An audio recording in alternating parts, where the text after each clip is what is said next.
The cinematic franchise of James Bond began in 1962 with Dr. No. Being a product of its time, it was about the Cold War and the race for who gets to land on the moon first. The opening song becomes the trademark theme, despite having a different song in every movie. Also a product of its time, the visuals are minimalistic psychedelic hippies mid-disco exchange of colorful circles. It looks cartoony by today's standards, as it kept reminding me of the Pink Panther. It does a good job at maintaining tension from the very beginning, as 006 gets assassinated early on, making it clear the bad guy's main business. Then we are introduced to the protagonist, James Bond, who is quickly established to be every feminist's worst nightmare. Privileged white male who treats women as trophies. He was always meant to be a self-insert empowerment fantasy. Everything works in his way and he always wins when gambling. Villains always miss when they shoot him, and women want to have sex with him in less than a minute after they met. In this sense, he's not that different from your average light novel protagonist of today. Overpowered, charismatic, all bad guys envy him and all women love him. But to be frank, half of the movie is a fine spine flick, unlike light novels which become garbage in a couple of minutes. Bond is like a detective in the first half, using clues that create a logical path leading to the solving of the mystery. He also doesn't use any of the fancy spy gadgets of later films. He fools his enemies with simple tricks, such as placing a hair in front of the closet or making it seem he is sleeping on the bed. Granted, they are very juvenile tricks that wouldn't work against professionals, but they are still more tactical than the cop-outs of the spy gizmos he uses later on. And I am not going to call it a smart movie just for that. These movies were always about traveling in exotic places and solving world crises while having sex with beautiful women. They were always about manipulating the emotions of the audience instead of making it think if the plot makes any sense. And trust me when I say it doesn't. Especially the second half is garbage compared to the first. Bond shoots to death a henchman when he knew his gun was empty and he could easily have him arrested for interrogation. He did the same for the traitorous secretary from before, so why not do the same for him? Oh, that's right, he's James Bond. He F's women and kills men. Only bad guys can kill women, and we can't have it any other way because it will somehow make Bond to appear evil in a movie where women are powerless sex objects. Then he goes to an exotic island with no backup and finds another gorgeous babe being there just for the male gaze. I'm not joking, she offers nothing to the plot and is there to make you look at her boobs instead of thinking how the plot stopped making any sense. There is a tank that was made to look like a dragon. What is such a thing doing in a spy flick? I know Sherlock Holmes and the Hound of the Baskervilles did something similar, but over there it was used for scaring people away. Nobody gets scared from this thing, since half the characters go to the island. Plus it's only shown in one scene, we never see it again. There is no rematch, there is no payback for killing one of Bond's allies. They completely forget about it. It wasn't even used to capture Bond. Two henchmen come out with bulky radiation uniforms and somehow overpower a secret agent who can kick the crap out of a dozen men in other movies. This was bullshit that just thought of a random way for putting him into the unreachable enemy base. We're running out of time, guys, just have him thrown in there. Once in the enemy base, we are finally seeing the face of the main villain. 20 minutes before the movie ends, try to give a shit. Oh, that's right, you will be too busy hating this guy to think about his complete lack of depth. He is half German, aka fascist, half Chinese, aka communist, and his assassins are all black. Racial stereotyping, anyone? Oh, and he's also a generic megalomaniac mad scientist with bionic arms with which he can crush your skull. Can't wait to see him using it on someone. Spoilers, doesn't happen. Then we reach the part almost every Bond movie suffers from. The villains are not killing him right away, as they did with pretty much everyone else in his team so far. Instead, they clean him, dress him, feed him, occasionally give him women to fork, and then infodump their evil master plan to him. Supposed they are trying to make him join their evil organization, but even when he openly refuses, they still don't kill him and instead imprison him. By the way, do you see how this bimbo behaves in this scene like she doesn't give a shit? It's because she's just standing there so men can be busy fantasizing sex with her instead of wondering what the hell is going on with the story. Predictably, Bond escapes imprisonment. While in most cases it's with the aid of a spy gizmo, in this case he does it in the most unimaginative, lazy and eye-rolling way. He just kicks the fence in front of the air ducts and crawls all the way to the main base. Then he overloads the machines and has a showdown with the main villain, both of which don't last more than a couple of minutes. You can't believe how anticlimactic it was after 1.5 hours of a build-up. As he escapes, Bond saves the bimbo who was conveniently tied up all this time next to water. What for? Why didn't they kill her? What was she supposed to be doing there, getting ready to be gang-raped? God, she's so useless! After that they escape the base, which obviously needs to blow up. By the way, it was running on atomic energy. If the movie cared about basic realism in physics, the explosion would pollute a big part of the ocean, causing serious damage to the ecosystem, destroying fishing and tourism in the Caribbean, while also triggering a worldwide diplomatic crisis where every major nation would be blaming each other for the disaster. But instead of addressing any of that, the movie ends with the bimbo sucking Bond's privileged white male cock. Happy ending for everyone, consequences do not exist, and Bond to save the world. As a whole, the first half was fine, the second one ruined everything, so I give it a generous 5 out of 10. Next time I will go over From Russia with Love. The second movie begins with a troll. We see Bond getting murdered, only to be quickly proving it wasn't really him. They try to keep the tension high, just like in the first movie, by showing how the villains mean business. It didn't have the same punch, since killing 006 was nowhere as threatening as killing some nameless guy. We are supposed to believe this assassin is powerful enough to kill Bond, but since we have no idea how capable his lookalike was, it comes off as hollow. After that we get the opening credits, which instead of psychedelic circles, we now have projection of letters on the body of a belly dancer. Just like the belly dancing of Gargantia, it's fanservice, completely unrelated to the narrative. But at least this way it's far less cartoony as well as closer to what the movie is actually about. Male empowerment fantasy. We are introduced to a guy who is very good at chess, and as we all know from anime, if you are good at chess it can only mean you're a genius. Even if nobody actually knows how to play chess, just look at this mess. What kind of a rookie places his pieces like that? The genius is summoned by the leader of Spectre through a message on a piece of paper. Because having someone whispering this to your ear is less effective than writing it down, even if it can be used as incriminating evidence if it's ever intercepted. Also, for some reason there was the need to include the logo of Spectre in the message, because the genius might not know which criminal organization wants his services. Then we're introduced to the leader of Spectre, a cute fluffy kitten. Actually, it's the guy holding the cat, but the movie never shows his face. I'm not sure why, there was never any mystery regarding his identity. He did, however, establish an eccentric trope, and other titles began having characters with cats who never show their face. One of which was the main villain of Inspector Gadget. That's right, Spectre inspired Inspector Gadget. Bad pun. We get a nice symbolism where two fish are fighting each other while a third is watching. The cute fluffy kitten owner explains how this is going to be their plan. To make their enemies fight each other, while they wait to strike when they are both tired. Smart move.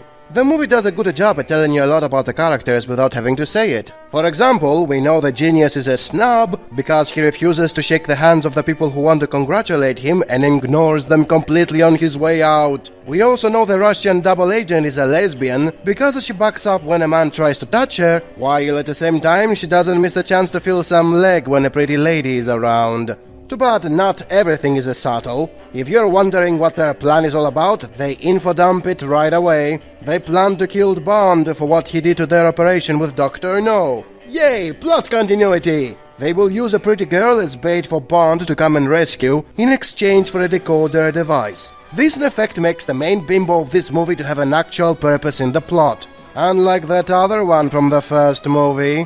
You almost feel sorry for her, since she's been threatened to have sex with a man she never met for the glory of Mother Russia. Refusing to do so would mean the end of her life. She's given no choice, she's a tragic character. Once their sinister plan is set in motion, Bond is summoned to take the mission. Said mission can be summarized as, Bond, stop having sex with a gorgeous babe and go have sex with another gorgeous babe. Yeah, being a secret agent is such a dangerous job. Traveling the most beautiful places and having sex with gorgeous women all the time? Man, who would ever want to be a secret agent? So he takes a plane to Istanbul, which, like any proper Greek, I will nag about its actual name being Constantinopolis and belonging to the Greeks. Yeah. In the airport, we see an improvement over the first movie. In Dr. No, Bond had to make a phone call to the office for making sure the driver who came to take him is the real one. In From Russia with Love, they use password phrases when they talk, which makes it far more secure to tell if your contact is the real one. Something that was lacking completely in Dr. No was the element of spying.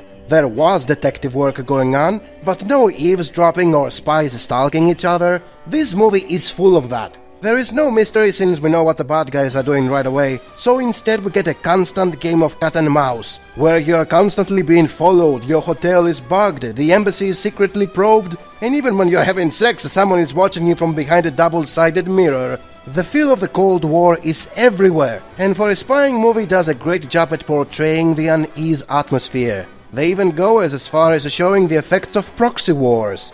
Since America and Russia can't openly fight each other, they use other nations to do the fighting for them. There is a scene where Bulgarians are fighting with gypsies for politics that take place thousands of miles away. It's touches like these that make the story to feel like it's much more than dumb empowerment fantasy for males. At the same time, the movie does not forget it's still dumb empowerment fantasy for males. There is a scene where two women are fighting each other over a serious dispute. At first you would think, finally, women who are not completely worthless and actually know how to fight. And then you realize they are fighting over a man. That's the only thing women care about in these movies, being loved by men. Not only that, 15 minutes later they forget about the man they were fighting over, as they are both busy being mesmerized by Bond. Bond is above all men.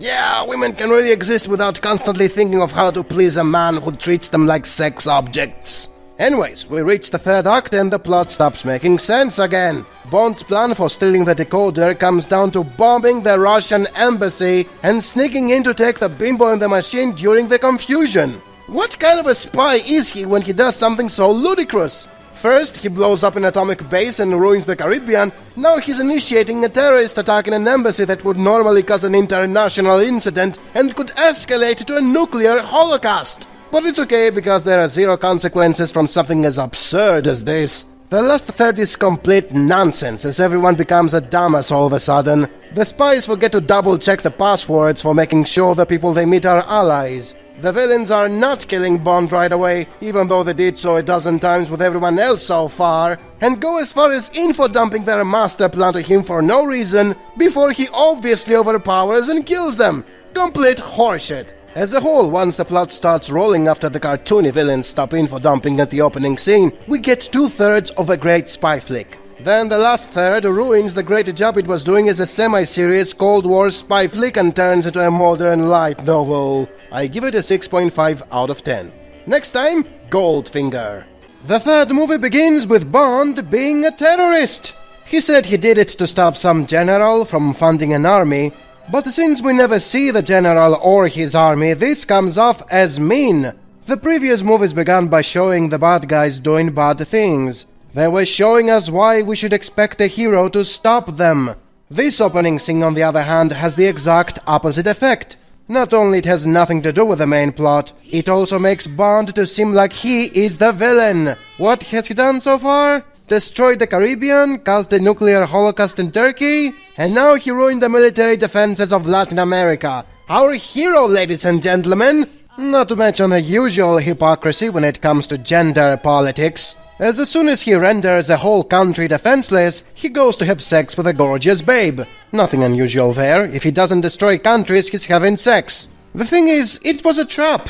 He manages to kill the assassin because he was a man, but he abandons the woman alive because she is a woman. The writer keeps telling you it's fine to kill men and destroy countries, but never kill women because that is unthinkable. What a terrible way to start the movie. At least the opening credits have improved even further. The projection gimmick is still there, but at least it's on the woman, leaving the letters showing clearly on the side. It was a bit harder to read them in the previous movie, so this is a plus. Also, the music theme is very memorable, something I cannot say about From Russia with Love. I don't even remember that one. The first plot-related scene shows Bond being a chauvinist. They are doing their best to make me hate him. He's basically pleasuring himself with a woman, and when an agent comes to discuss, he tells the woman to buzz off because men will talk. He even slaps her butt cheeks to make her go away faster. He was always a womanizer in the previous movies, but never this forceful. This movie begins the silly trend of the bad guys using ridiculous methods for killing people. There is an Asian guy who throws his hat as a chakram. Is there a reason he doesn't simply shoot his opponents with a gun? None at all, it's just there to be quirky and memorable. The most iconic scene has to do with a woman getting murdered with gold paint. Completely unnecessary and even incriminates the bad guy, since everything related to the gold is like his signature. Bond is also given a signature, his Aston Martin car, which is full of weird gadgets, such as the never-seen-before global positioning signal, something everyone can use today with his cell phone. A big charm of the movies was the spy gadgets, many of which are commonplace today, and that takes away most of the magic when watching them in current times. And let's be honest, those gadgets didn't help him at all in this movie. They defeated a lot of henchmen, but he was still captured at the end. Also, all those gimmicks were there just to keep you distracted from realizing Bond was acting like a butthurt man-child. He said he wanted to avenge the death of the woman, insisted on taking the mission against Goldfinger, and then went on having sex with a dozen more in this movie alone, without ever mentioning her again. He never cared about the woman, he did it all because they hurt his gigantic ego. Bond is given gold to lure the bad guy, and you instantly see how cartoonishly shallow is everything in this movie. From a one-dimensional villain named after the thing he loves the most, funded by evil Chinese, and lured by Nazi gold. We are back to Dr. No level of writing. Remember how he was half German and half Chinese? It's disappointing to see the budget being much bigger in the third film while the script takes a nosedive. The first movie was still good as a detective mystery, the second still half good as a spy flick. Goldfinger is completely absurd. They capture Bond and use a slowly moving laser instead of just shooting him. Hey, wait a second. A car full of gimmicks and bad guys who use unnecessarily complicated ways to kill the protagonist? James Bond has the same thematic depth as a typical Adam West Batman episode of the 60s. Anyways, the movie comes down to Goldfinger constantly making terrible mistakes and looking closer to a comic relief sidekick instead of a main villain. He doesn't kill Bond because he's told that they will just bring in another agent to replace him. Yeah, this is not going to happen until his death is confirmed. If 008 would go after you for not being in contact with Bond, he would have done it already since you have kept him imprisoned for days. You can kill Bond, burn his body, and nothing will stand in your way. He then makes this completely unnecessary presentation of his plan, where he makes the entire room to go Transformer. Maps and schematics and long explanatory monologues that serve no purpose, since once he's over, he kills everyone in the room. It was just there to let the audience know his plan in the laziest way imaginable. He's also so stupid he lets the most important person of his master plan to walk around with Bond, although he knows he has the supernatural power of making women to fall in love with him right away.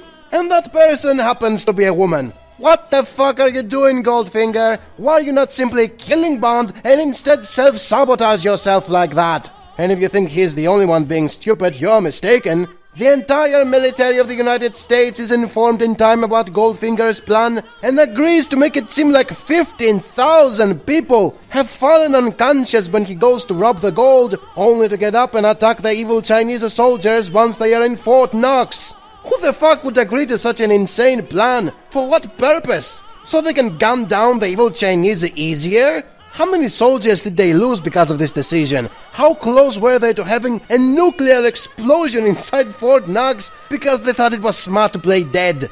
I couldn't believe my own eyes. The previous movies had nothing remotely as absurd as this. And I must point out how mishandled were the women in this movie. The first one was just there as lazy motivation for Bond to take the mission.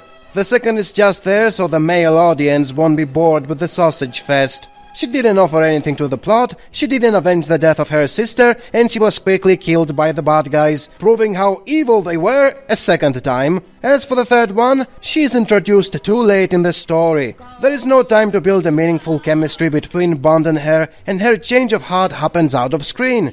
So although in theory they had a role in the plot, it was nowhere as well handled as the one from Russia with Love. Not even the final showdown made any sense. I'm supposed to believe this complete idiot doesn't shoot Bond after he completely destroyed his operation and is somehow sucked out of an airplane window? The guy was 300 pounds. There is absolutely no way he could fit through that window. What's the matter? Did they run out of money and couldn't show the door opening and sucking him out? This is bullshit.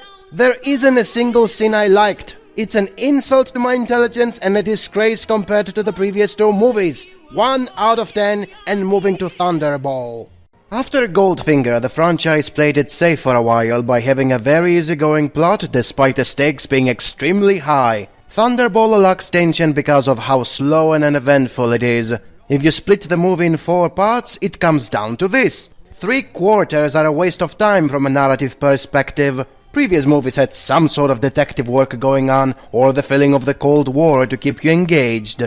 Not here. First scene, Bond kills a crossdresser. Completely unrelated to the plot, can be skipped. Next up, the opening credits. Aesthetically speaking, they finally settle on the style of all following Bond openings.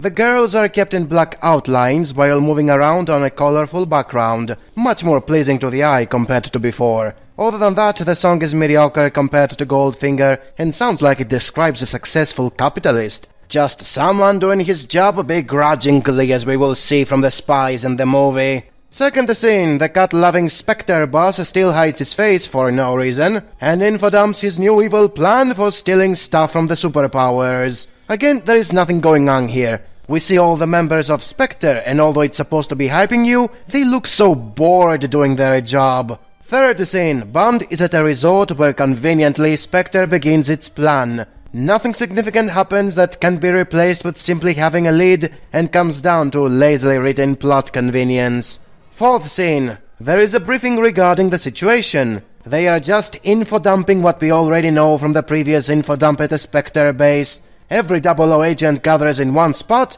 and they too look all bored with what is supposed to be a global crisis. Fifth scene, Bond is fooling around with a villain who has no charisma despite being number 2 in his evil organization. Although we see him a lot more than number 3 and number 5 from Russia with Love, there is nothing interesting about him. He's very direct and nothing is implied about his character based on his body language. It all sums up to wears an eye patch and throws people to sharks. By the way, there are lots of sharks in this movie. In fact, the whole movie can be summed up as Bond jumps the shark, especially when the underwater fight scene begins. It was hard to stay focused on the stupidity of what was going on. Dozens of scuba divers fighting clumsily and slowly. Another fight scene that doesn't mean anything and looks completely lame. But that's the thing with spectacle creep. They have to keep making it more spectacular. Hey guys, last time we had people fighting on land. How can we beat that? I know, let's have people fighting underwater in this one.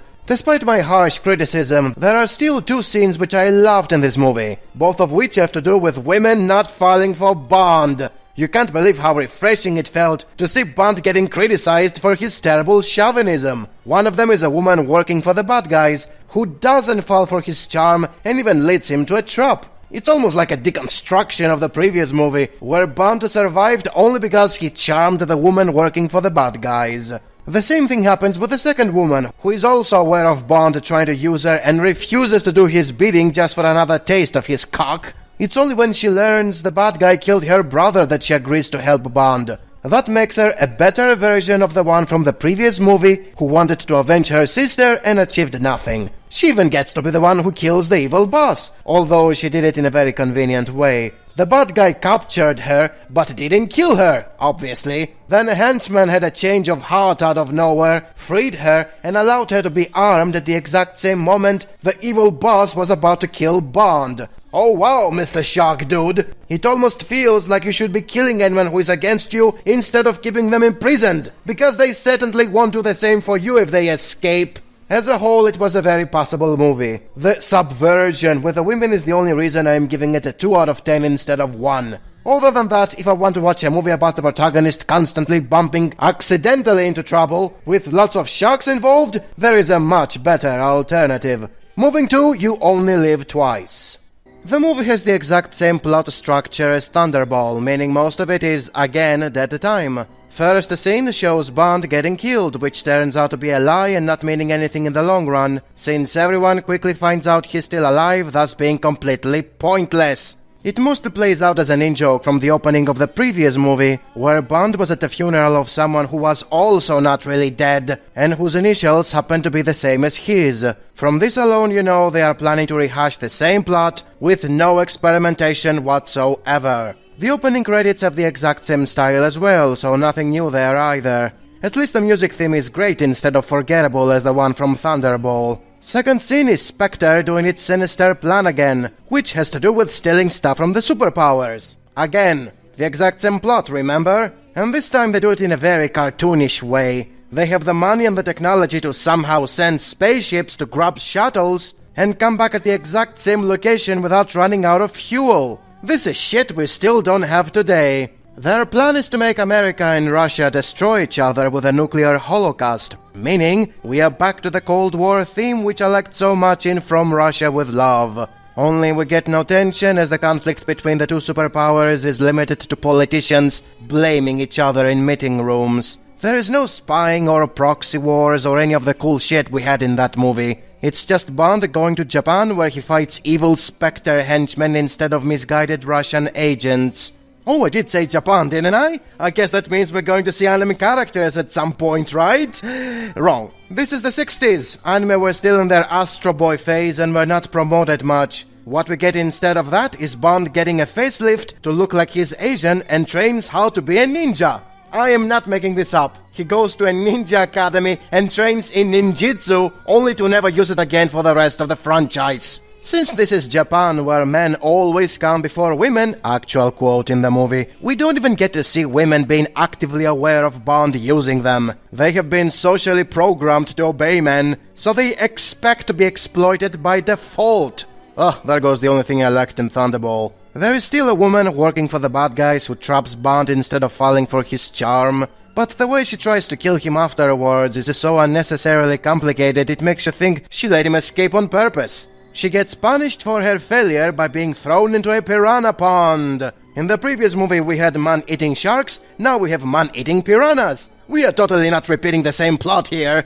But you know what? At least in Thunderball we got to see a lot of sharks. We don't see a single piranha on screen. It's only implied they are inside the pond. How lame is that? Hey, guess what thought-provoking revelation we had in this movie? The cat lover boss finally reveals his face. And it doesn't mean anything because there was no point in hiding it to begin with. Also, he's a fucking idiot. He knows Bond has destroyed many of his operations and killed his best agents. The cat lover yells at the rest of them to kill Bond as soon as they see him. He kills many who failed to do so, and when he finally captures Bond, he is not killing him on the spot. Which leads to Bond managing to sabotage his operation and bring the downfall of yet another plan of Spectre, which would have worked if they had simply shot him 5 movies ago. And the movie ends with the obligatory battle between henchmen of good guys and bad guys. Remember the spectacle creep? Hey fellas, how can we top dozens of people fighting underwater?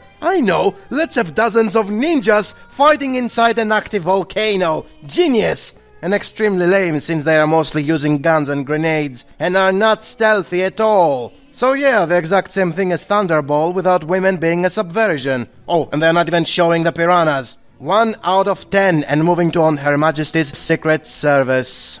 After 2 lukewarm movies, the franchise took a new approach and tried to escape its formula by changing everything to the point it was unrecognizable. Different actor playing James Bond, different director and different feel to the story. The good part is that we got a down-to-earth spy film with a protagonist who has emotions instead of being a self-insert power fantasy. The bad part is everything else. There was close to zero tension since Bond only faced a couple of low-danger challenges. 90% of the movie is people talking instead of acting, and that makes it extremely boring to stay engaged. The action scenes weren't even that exciting because they try to keep them semi-realistic. Another issue is the plot, which feels so lazily written. Bond accidentally finds a girl trying to kill herself, who accidentally happens to be the daughter of a crime boss, who accidentally happens to be looking for someone to marry her. Then basically Bond promises to marry the woman because he somehow loves her, although he hardly saw her for more than a couple of hours.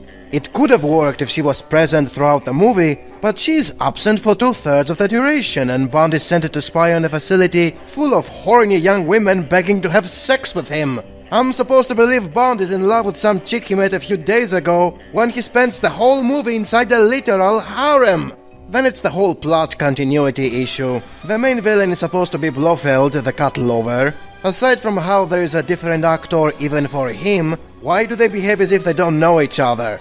They met in the previous movie. It's not supposed to be a prequel since Bond already knows his name and the very opening credits show scenes from the previous films. By the way, that opening was horrible. The music was forgettable and the special effects made it look like a low-budget TV series. In fact, the entire movie looks like a low-budget TV series. Half the action scenes are sloppy camera switches, like they couldn't do basic battle choreography in one go and had to constantly cut to something else. And then it's the notorious final scene where Bond gets married and his woman gets murdered. Bond breaks to tears and says it's all gonna be alright before the end credits roll. What the fuck was that? Why didn't he make sure Blofeld was dead? Why are we supposed to care about some woman whom, I remind you, was absent for most of the movie and thus didn't build any meaningful chemistry with him? How did he change his personality from a self-insert power fantasy to a tragic figure that you're supposed to feel sorry for? And most importantly, why are we getting a bad ending 2 minutes before the ending of the movie?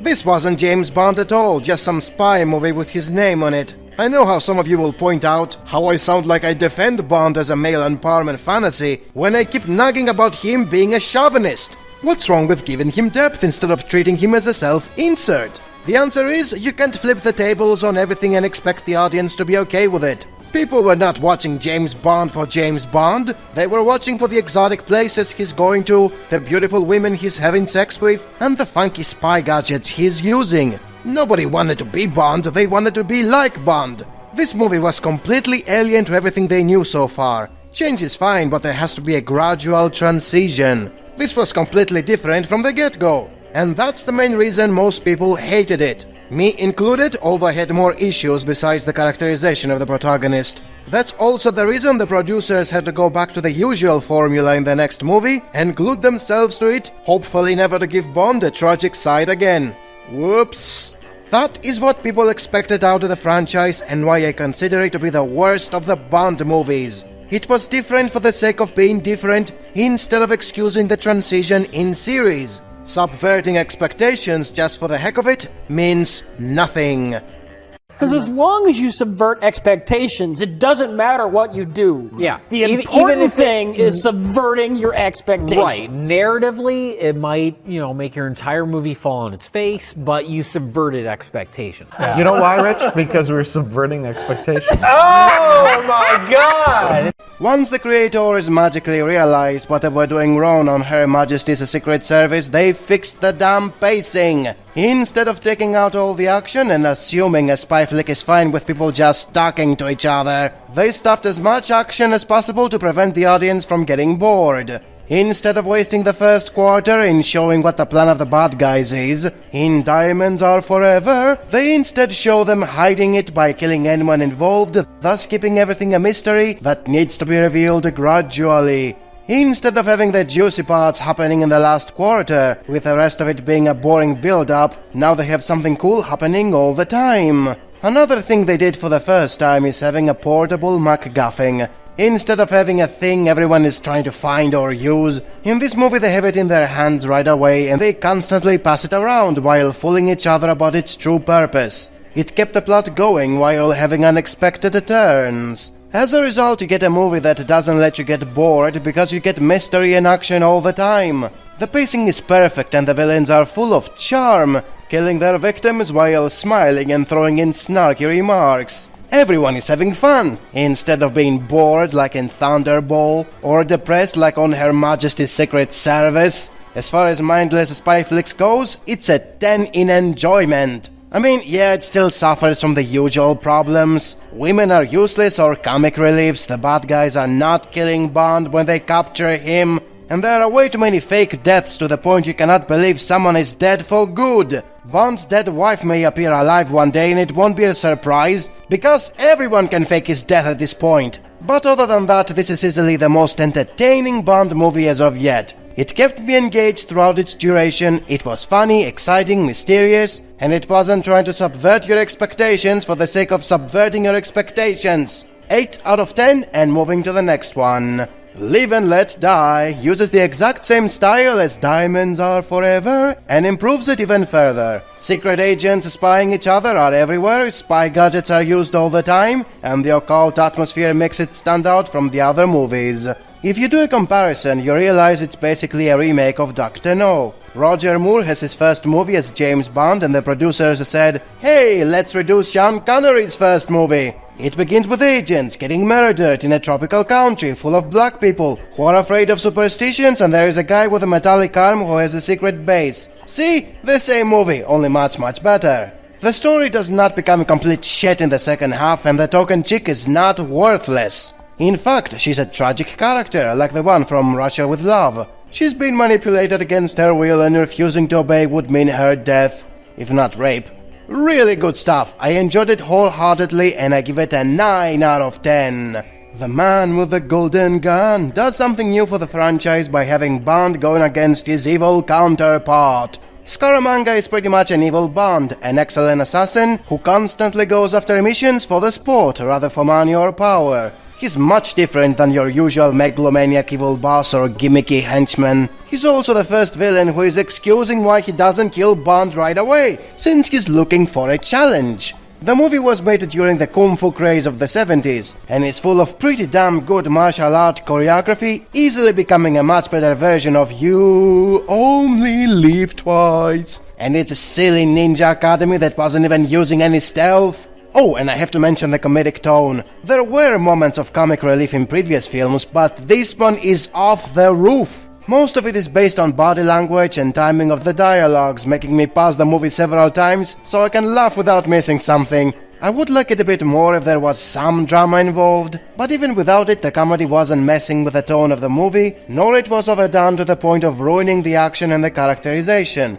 I'm giving this one an 8 out of 10. These 3 movies mark one of the best periods in the franchise, but the fun couldn't last forever. We continue next time with less stellar movies, starting with The Spy Who Loved Me. And after 3 wonderful movies, the franchise settled down for a slower pace and more tourist attractions. The music themes lost their punch. They were no longer dynamic or inspirational, they became mellow romantic ballads or some shit. Also, the plot became a lot more focused on Bond going to exotic places, and the camera spending a lot of time on sceneries than constantly reminding you there is a world crisis at large. And speaking of crisis, things escalated pretty fast in The Spy Who Loved Me. We began with trying to find stolen submarines, and ended up with the annihilation of mankind!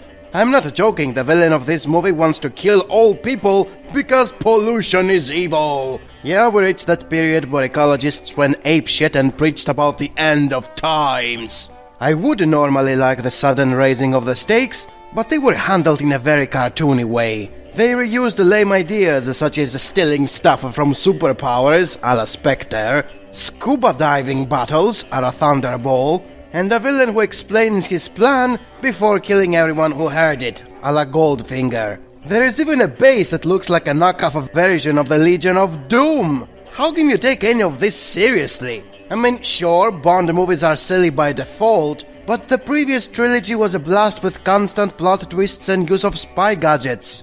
In this one, they are wasting most of the movie again in a ridiculous build-up that ends in fighting a crazy ecologist who hates humanity. This is not a spy flick, this is Captain Planet!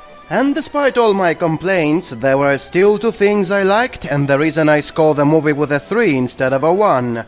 The first is how from this movie onwards, women are finally capable. They are not just Bond's fucktoys, they do stuff which are important for the narrative. Some of you were calling me a feminist for complaining about how they were mishandled. You even said women love to be abused! And yet here we are with half the population of Earth no longer behaving like damsels in distress and being better characters thanks to it. So you were either wrong, or the female brain magically began to work differently in the late 70s.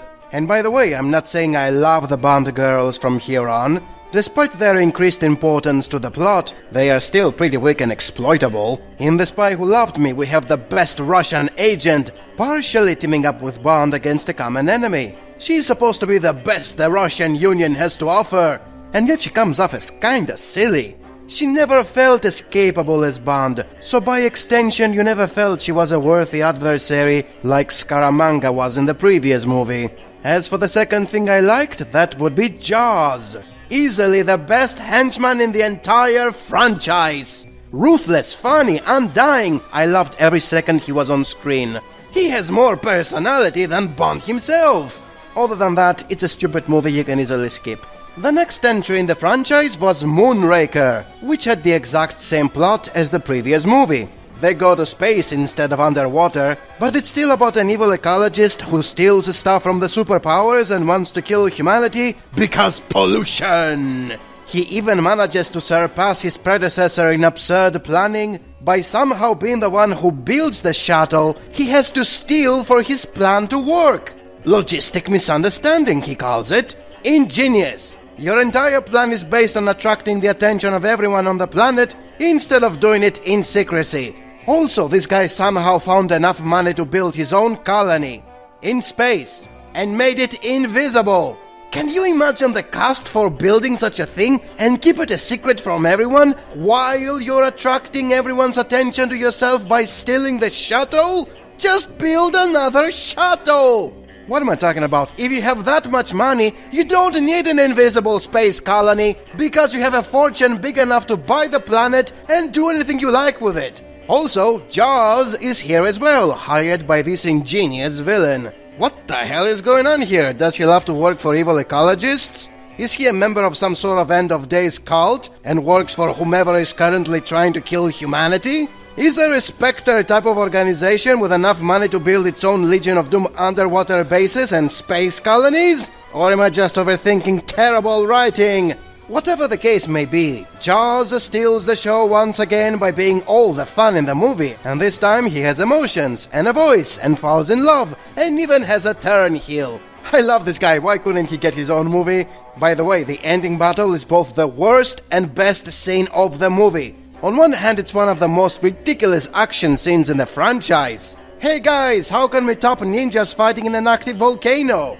I know, let's have astronauts fighting with lasers in zero gravity! What the hell am I watching, a spy flick or Star Wars? This is ridiculous! But then again, holy shit, spaceships and lasers and explosions in space? Now that's my kind of fan service! So as you see, despite these two movies having the exact same plot structure, it's those little details that make Moonraker a more enjoyable movie than The Spy Who Loved Me. And that means a 4 out of 10.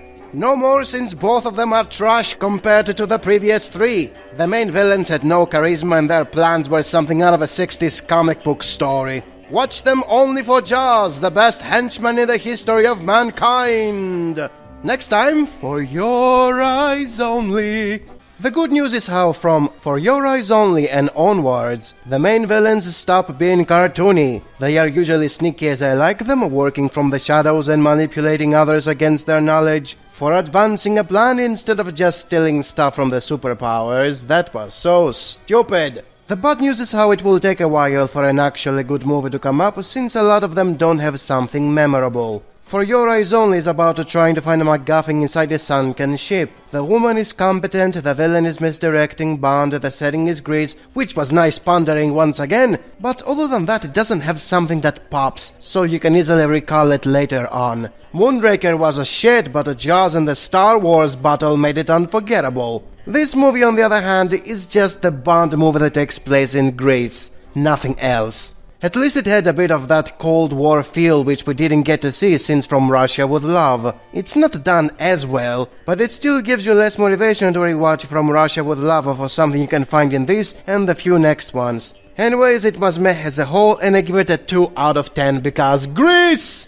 Octopussy, yes that's the name, continues with the same formula and plot structure. Competent women, sneaky villain, Cold War vibe, but it's otherwise just a Bond movie taking place in Germany. It's definitely better than For Your Eyes Only since it had more variety in locations, such as India in a circus. Plus the MacGuffin they were after was once again portable instead of static, like in Diamonds Are Forever. It was constantly moving around and its purpose was not clear right away. Those minor improvements deserve a 4 out of 10, but it's still a fairly forgettable movie.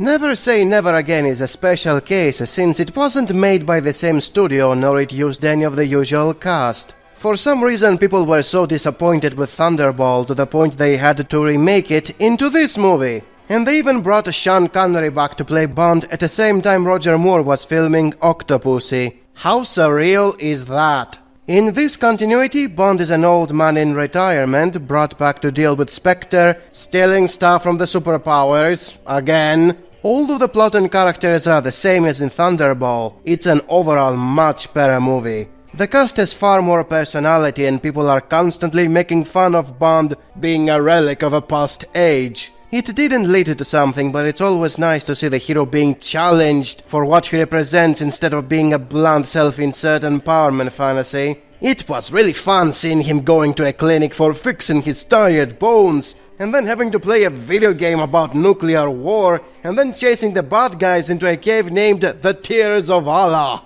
All these details make it very memorable, but still as a whole they weren't enough for giving it more than a 4 out of 10. The majority of its duration was still very passable. Just like Never Say Never Again was the last time Sean Connery played Bond, A View to a Kill was the last time Roger Moore played Bond. And my god, what a great final movie it was. Not thanks to the plot, that was one of the same stuff. What made it better was the style. The music theme is not some romantic ballad mediocrity, it's a fucking amazing dynamic tune that pumps you with adrenaline. The main villain is freaking psychotic. It's mostly thanks to Christopher Walken being himself. Zorin has this aura that makes you love him and hate him at the same time. This is the second time we had an extremely charismatic villain after Scaramanga in The Man with a Golden Gun. This is how you portray an evil megalomaniac businessman, not like Goldfinger or those silly ecologists who wanted to kill humanity.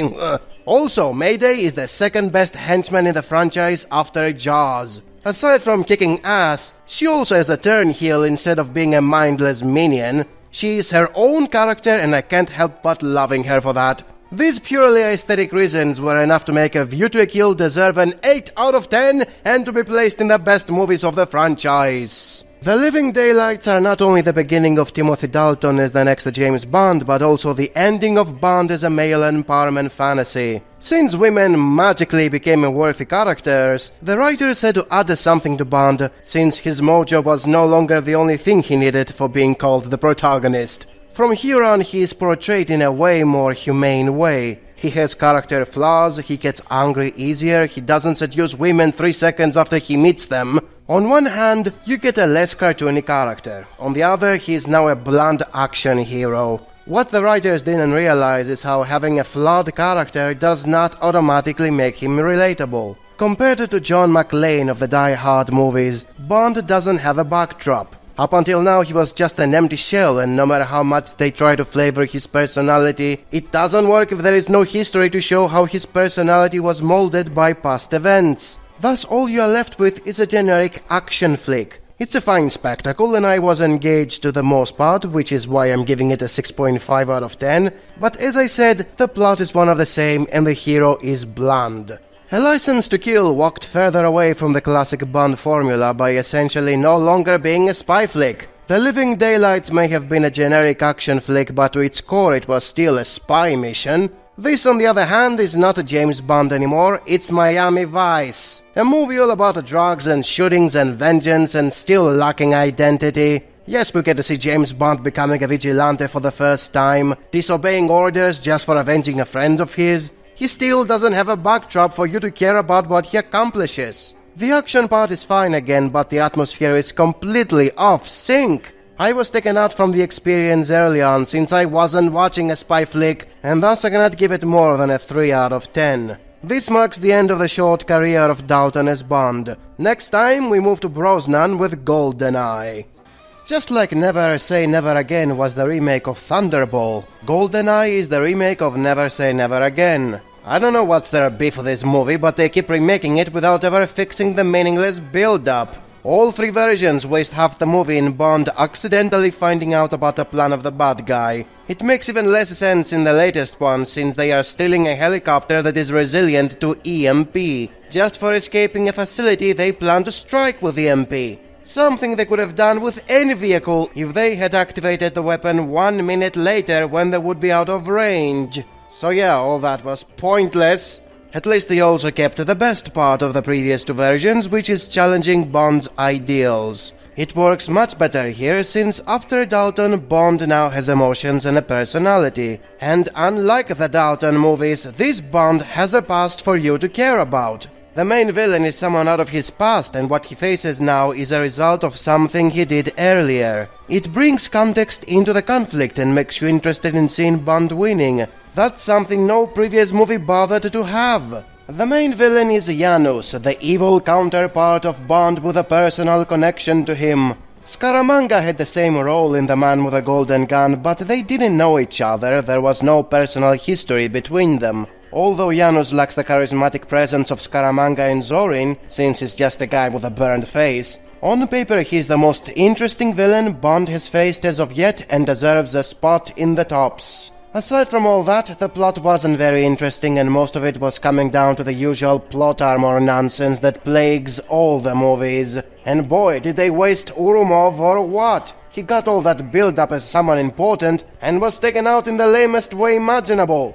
As a whole, GoldenEye is one of the most interesting movies in the franchise, opening theme included, but I give it a generous 5 out of 10 since it's not doing a good job with the writing. Tomorrow Never Dies goes back to a sillier formula. There is nothing to personally challenge Bond, so he's once again a generic action hero. The main villain is this cartoon evil businessman who fabricates news and wants to control the world through social media. That's something new, but it's presented in such a juvenile way. I mean, a guy who films corpses for views? Who does that?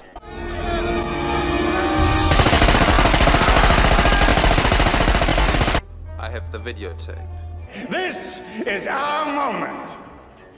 And 1 billion people around this planet will watch it. A very gimmicky movie. You're just gonna be watching it for the spy shit they are using, instead of the ridiculous plot or the forgettable characters. I give it a 2 out of 10 just for the concept. The World Is Not Enough is one of the dullest movies in the franchise. Despite constantly trying to make it seem like the stakes are high, there is absolutely no tension in whatever is going on. First they have this explosion in the spy base caused by money that came in contact with the pin. What the hell kind of chemistry was that? I didn't even understand how it works, or why doesn't anyone else use it all the time if it's that effective? This was supposed to show how dangerous this new villain is, since he achieved something nobody else did before. But I don't care about the base, it's just a building. And then we are shown the face of the main villain. This guy looks like a third-rate henchman, and he has a bullet stuck in his head that makes him not feel pain? What kind of cartoony shit is this? And then he kidnaps M, the leader of the spies. Oh boy, this guy is really dangerous because nobody else has managed to do that before. But I don't care about M, she's just a minor character without a backdrop. And then the bad guy steals the stuff from the superpowers and wants to detonate a bomb or some shit. That's the same boring nonsense the cartoony villains were doing back in the 60s. You don't make me care, movie. There is one thing worth in this mess, and its name is Elektra. She was kidnapped by the blunt main villain and fell in love with him, thus becoming the mole that caused the explosion in the base and the way M was kidnapped. The peculiar thing is how Bond explains her love as Stockholm Syndrome. She was abused for so long by her kidnapper to the point she subconsciously came to feel sorry for him. Dude, this was such a mindfuck. It's almost as if he was explaining why women were submissive housewives in the older Bond movies. They were treated like garbage by men to the point they loved being treated as garbage. Damn, chauvinism explained. 3 out of 10 just for that. Die Another Day is the final Brosnan movie and it's not hard to see why. Those action scenes were so ridiculous, people couldn't take them seriously and the studio had to terminate the timeline. I mean, I love that scene where the two cars are fighting with spy shit inside a melting palace. But the problem is, it looked like a freaking video game. This entire movie is full of video game battles. The stuff Bond is doing are plain impossible. And yes, I know that you will probably say that every Bond movie has improbable action scenes in it. But not to this ridiculous degree. It feels even worse after a most unsettling tonal whiplash in the opening scene.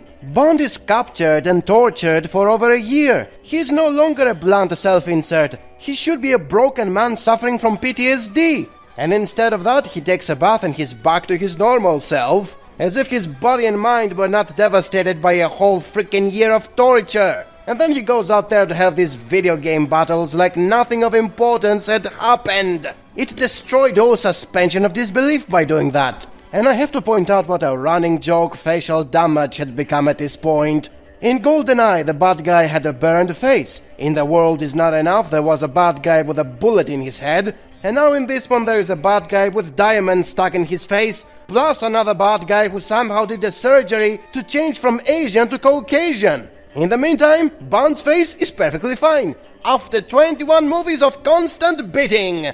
What are you doing, movie? Why do you want me to hate you so much? What's even more insulting is how the bad guy tries to pass like another Janus. Oh Bond, the two of us have a long history, and now you will pay for your past mistakes.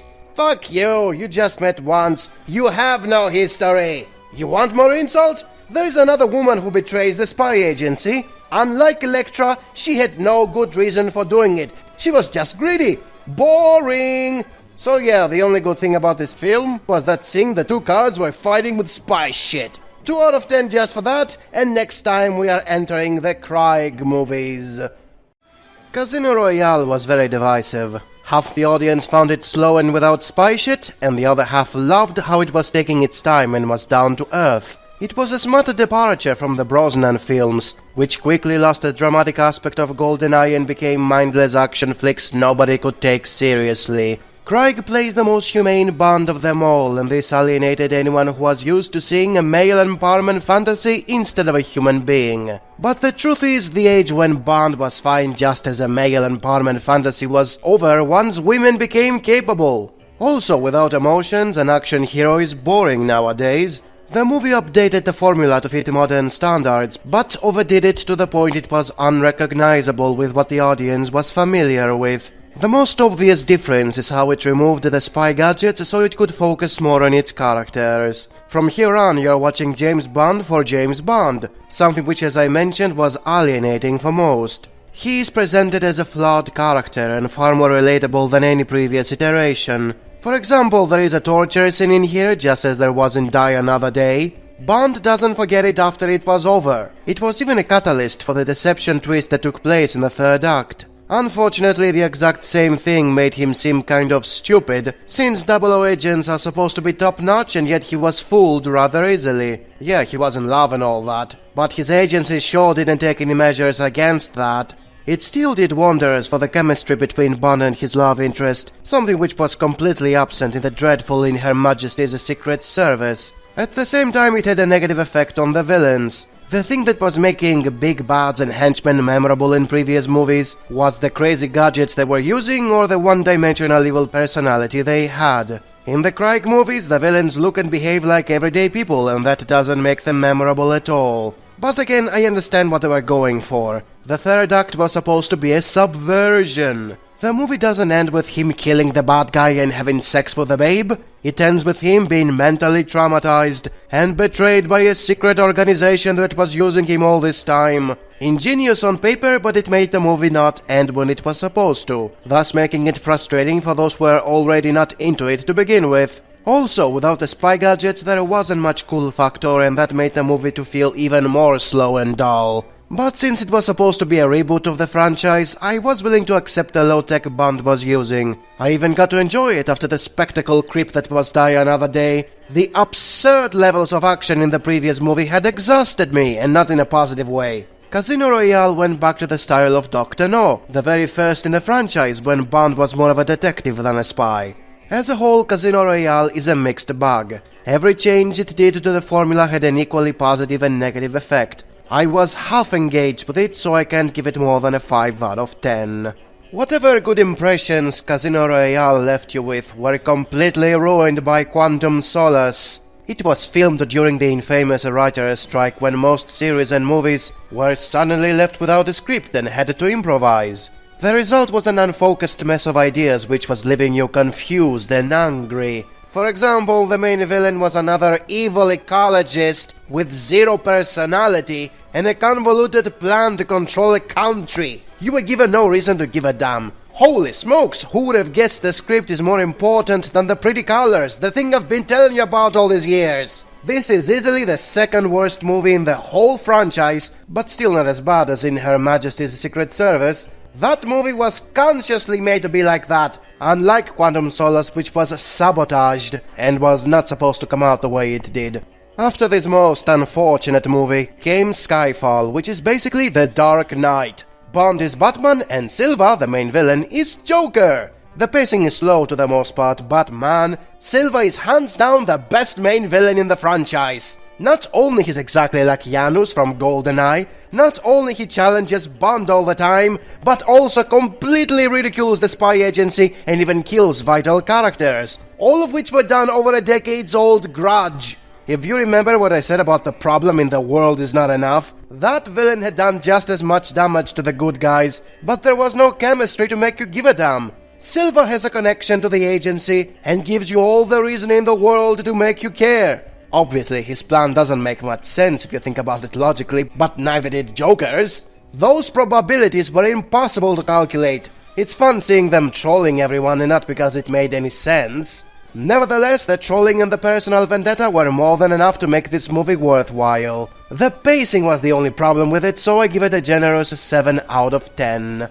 And with that, we reach Spectre, which reintroduces the classic evil organization and its leader, Blofeld. And it was shit. You're supposed to accept the past 3 movies were all connected, and were all punishment for Bond. Why? Because daddy issues. I couldn't believe what I was seeing. They made a soap opera with a convoluted plot. Despite also seeking revenge, Blofeld was missing the charisma of Silva. His plan made no sense, and he wasn't killing Bond despite constantly saying he wants to. So he kept toying with him until predictably it backfired. For a supposed mastermind, he was dumber than all his lieutenants. Why wasn't Silva the leader of Spectre?